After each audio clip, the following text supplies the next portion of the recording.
I'm frozen. Okay, cool. I know I'm not supposed to have the bouncy thing on the couch, but I wanted him to be in the video. So I'm going to do a video vlog of, I think the last one I was closing in on 40 something weeks. So I almost went 42 weeks. I've never had a birth plan because they're stupid. That's like setting yourself up for disappointment. I studied Bradley method in case I could have him natural. Wanted to do it with no medication, just for the recovery aspect.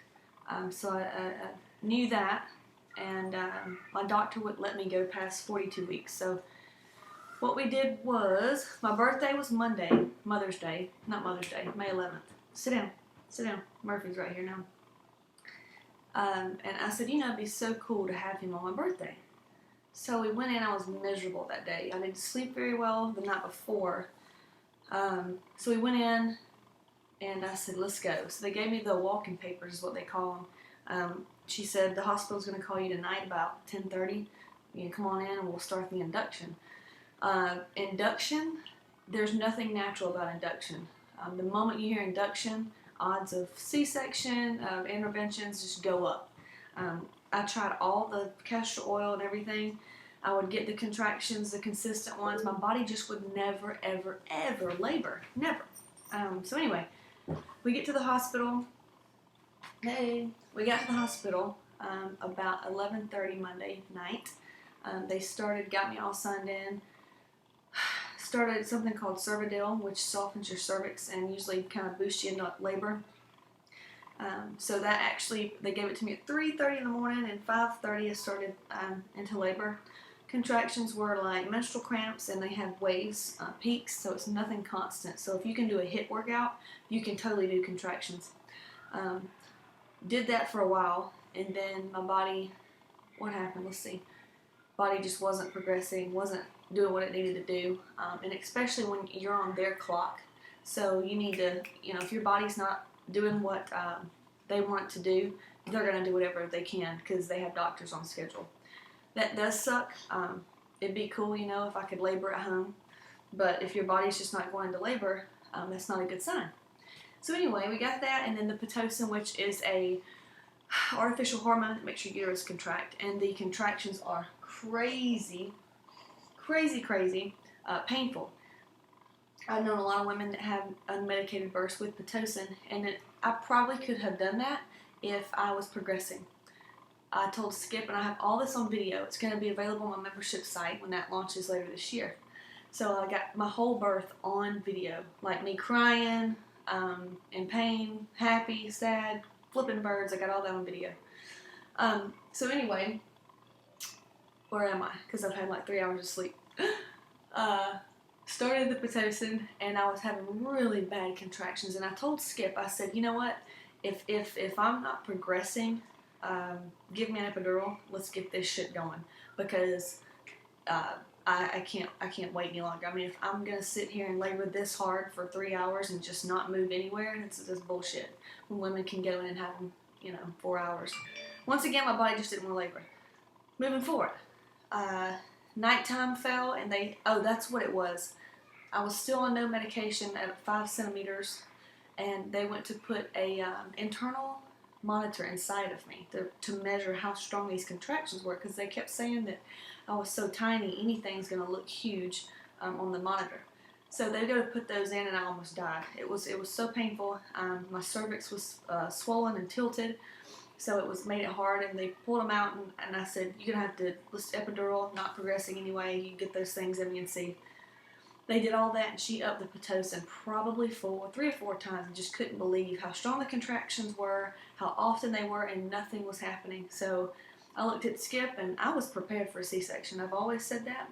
I just didn't want to have a C-section as an emergency, because that would have been horrible, you know, nerve-wracking. But his heart rate was just fine, and just the whole time, even though my body was in stress, so that was a blessing. Skip did not want me to get a C-section. I was just wanting to get it over. So, and I wanted him on the 12th. So they came in, we said, hey, let's do a C-section. I told the doc that I was a bikini model. Not model, I don't get paid for that shit, but I do compete. He said, awesome. He had a certain way he was going to sew me up. He had a certain way he was going to cut me, and he cut me really low. So that was really cool. He was a cool guy from South Beach. So anyway, we did that. Had Grady at 11:40 is when he came out of Skip calls the kayak, because they showed my whole entire like junk down there, me cut open. It was pretty crazy. I got that on video as well.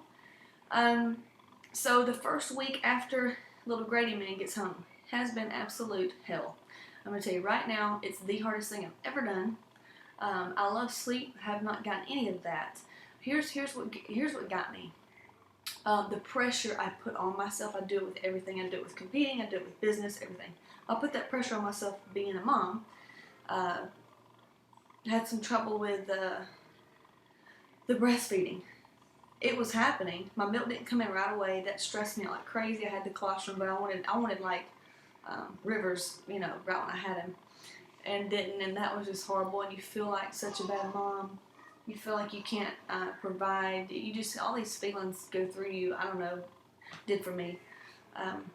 When you can't give your baby what it needs. So that was horrible. When my milk finally came in, I just kept pumping. I would say to any mom, just keep pumping. I don't care if anything comes out or not. Do that. Breastfeeding, horrible. They call it bonding. I call it bullshit.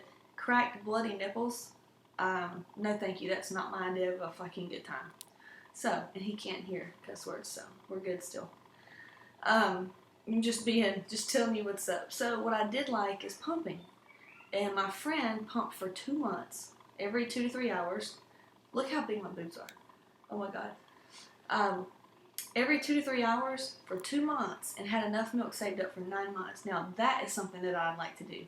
So now I'm just trying to get him on a schedule. He loves to sleep, so trying to figure that out. But pumping and feeding him with a bottle. Skip's able to feed him now. Now I'm able to, you know, go out of the house. I'm not so tied down, and anybody can feed him at this point.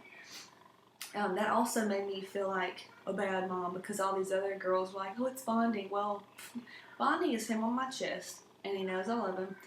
Breastfed babies and bottle-fed babies, a lot of people are bottle-fed and they're fine, and they love their mom and dad. So do what works for you. So I'm moving into that second week, which is getting a lot better. Next week I start training clients. I've been working with online clients, which has helped me so much. Just kind of because it was something that was normal. So having that's helped me a lot. I would say the first week is just, whew, it was the hardest thing I've ever done. Just crazy transition, and you're hurting.